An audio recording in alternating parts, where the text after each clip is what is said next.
कभी सोचा है वो शांत लोग जो कम बोलते हैं, वो असल में सब कुछ समझ जाते हैं? हाँ, बिल्कुल। तुम्हें लगता होगा कि जो चुप रहते हैं, वो शायद कुछ महसूस ही नहीं कर पाते। लेकिन रुक जाओ, आज हम बात करेंगे क्यों चुप्पी कभी-कभी सबसे गहरी समझ की निशानी होती है। अगर तुम भी उनमें से हो जो ज़्यादा सोचते हो, रातों को जागते हो अपनी भावनाओं से जूझते हुए, तो ये कहानी तुम्हारे लिए है। चलो, शुरू करते हैं। कल्पना करो, एक छोटा सा कमरा, चारों तरफ दोस्त इकट्ठे हैं, हंसी मजाक चल रहा है, सब अपनी अपनी कहानियां सुना रहे। अचानक एक दोस्त कहता है, यार ये जॉब छोड़ दूं, घर वाले दुखी हो जाएंगे। सब तुरंत जवाब देने लगते। कोई कहता ने नहीं यार रिस्क मत लो, कोई चिल्लाता आह कर ले लाइफ छोटी है। लेकिन कोने में बैठी रिया वो चुप रहती है, सिर्फ सुन रही है, आंखें बंद, जैसे हर शब्द को सोख रही हो। तुम्हें लगेगा वो बोर हो रही है, लेकिन सच का वो सब कुछ समझ रही है। उसकी चुप्पी में छिपा है एक पूरा समंदर। तुम भी तो ऐसे ही हो ना, पार्टी में, फैमिली गैदरिंग में या ऑफिस में सब बोलते जाते हैं, तुम बस सुनते हो। और अंदर ही अंदर हर बात का मतलब तलाशते हो। क्यों? क्योंकि शांत लोग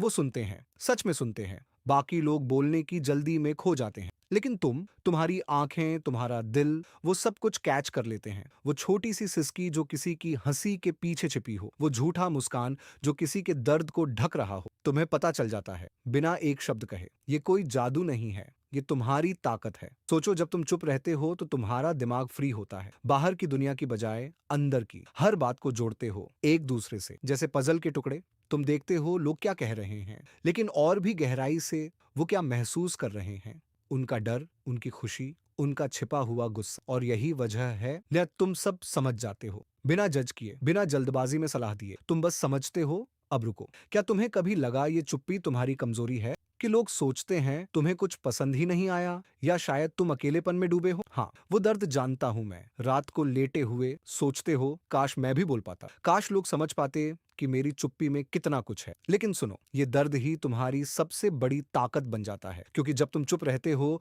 तो तुम्हारा दिल खुला रहता है। भावनाएं आती जाती है, तुम उन्हें जीते हो, और यही गहराई तुम्हें दुनिया को समझने की शक्ति देती है। तुम्हें लगता है तुम अकेले हो, नहीं, तुम सबसे करीब हो, सबसे गहरे हो, क्योंकि तुम्हारी चुप्पी वो पुल है जो दूसरों को उनके खुद के दिल से जोड़ देती है। चलो, कुछ असली कहानियां सुनते हैं। याद है वो टीचर मिस्टर शर्मा, क्लास में कभी ऊंची आवाज नहीं करते, लेकिन हर स्टूडेंट को पता, या वो सब जानते हैं। एक लड़की, नेहा, परीक्षा में फेल हो गई। सब टीचर्स डांट रहे, लेकिन मिस्टर शर्मा बस पास से गुजरे। एक नजर नेहा को लगा जैसे कोई बोझ उतर गया। बाद में पता चला उन्होंने घर जाकर नेहा के पेरेंट्स से बात की, बिना नेहा को बताए, क्योंकि वो समझ गए थे नेहा का डर सिर्फ मार्क्स का नहीं, घर का था। या फिर तुम्हारी वो दोस्त रोशनी, जो हमेशा सुनती है, कभी अपनी प्रॉब्लम नहीं शेयर करती, लेकिन जब तुम्हारा ब्रेकअप हुआ वो पहली थी जो बोली, ये दर्द गुजर जाएगा, मैं जानती हूँ कैसे। क्योंकि वो तुम्हारी हर छोटी बात को याद रखती, तुम्हारी चुप्पी में छिपे सिग्नल्स को पढ़ती। ये लोग, ये शांत योद्धा है, दुनिया को बेहतर बनाते हैं बिना शोर मचाए। लेकिन अब आता है वो मोड़ जो सब बदल देगा। सोचो, अगर चुप्पी इतनी ताकतवर है तो क्यों हम इसे कमजोरी मानते हैं? क्योंकि दुनिया शोर पसंद करती है, जो चिल्लाए वही जीता। लेकिन रुक जाओ, असली जीत हम समझ में है।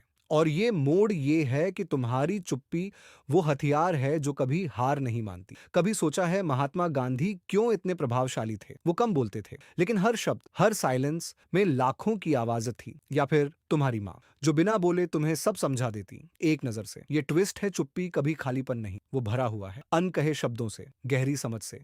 और जब तुम इसे अपनाओगे तो दुनिया तुम्हें नोटिस करेगी, न कि तुम्हारे शब्दों से, तुम्हारी मौजूदगी से। तो आज से वादा करो, अपनी चुप्पी को गले लगाओ, उसे दोस्त बनाओ। अगली बार जब कोई बोले बस सुनो, गहराई से, और देखो कैसे सब कुछ साफ हो जाता है। तुम्हारा दिल हल्का, दुनिया करीब। याद रखो, शांत लोग नहीं बदलते, वो दुनिया बदलते हैं अपनी समझ से। तुम भी कर सकते हो, बस चुप रहो और समझो सब कुछ। अब सोचो कल क्या होगा जब तुम फिर से चुप रहोगे, लेकिन इस बार आधे मुस्कुराते हुए, क्योंकि अब तुम जानते हो ये तुम्हारी सुपर पावर है। जाओ, इस्तेमाल करो और देखो जादू कैसे होता है। धन्यवाद, मिलते हैं अगली कहानी में।